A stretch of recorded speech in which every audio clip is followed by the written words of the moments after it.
Jæja, þá það næsta vess í enskri málfræði. Það eru tíðar- og háttar atviksorð eða adverbs of time and manner. Ensk málfræði með þetta, gjörðu svo vel. Atviksorð eru notuð til að útskýra nánar sagnorð, lýsingarorð eða önnur atviksorð og svaraði til hvernig eitthvað er gert eða hvenar eða hversu oft. Tíðaratviksorð, þau útskýra hvenar eða hversu oft eitthvað gerist. Við erum hérna með 4 dæmi uppi, after, always og before og during. Líkt og önnur atviksorð standaði með sögnum, lýsingarorðum og öðrum atviksorðum til að lýsa þeim nánar. Dæmi, we have English class after lunch. Þetta svarar spurningunni hvenar er ensku tíminn, hann er eftir mat. Annað dæmi, I always drink water before football practice. Hversu oft drekkur vatn áður en að þú ferð á fótboltaæfingu? Hin tegundin af atviksorðum sem hér eru til umfjöllunar eru orð eins og þessi, háttar atviksorð eða adverbs of manner. Þau svara spurningum hvernig eitthvað er gert eða hvernig eitthvað gerist.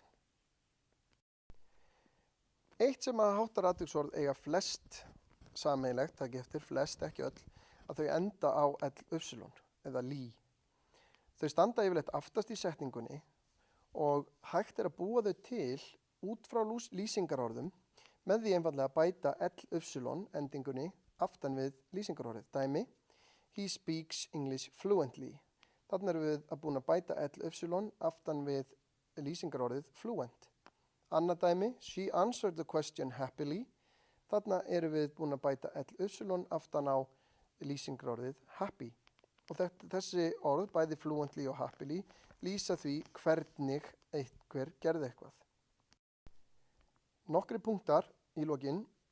Ef lýsingarorð sem við ætlum að búa til atviksorð úr endar á y, breytist fyrst y-ið í lýsingarorðinu í einfalt á undan endingunni.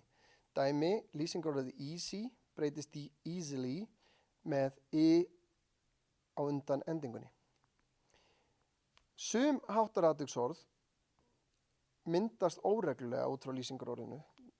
Algengt dæmi er lýsingarorðið good. Það myndar atviksorðið well. I slept well. Ég svaf vel. Sagnirnar smell, look, sound og feel. Þetta er allt sagnir sem að fjalla skynfærin okkar. Þessar sagnir þær taka alltaf með sér lýsingarorð en ekki atviksorð.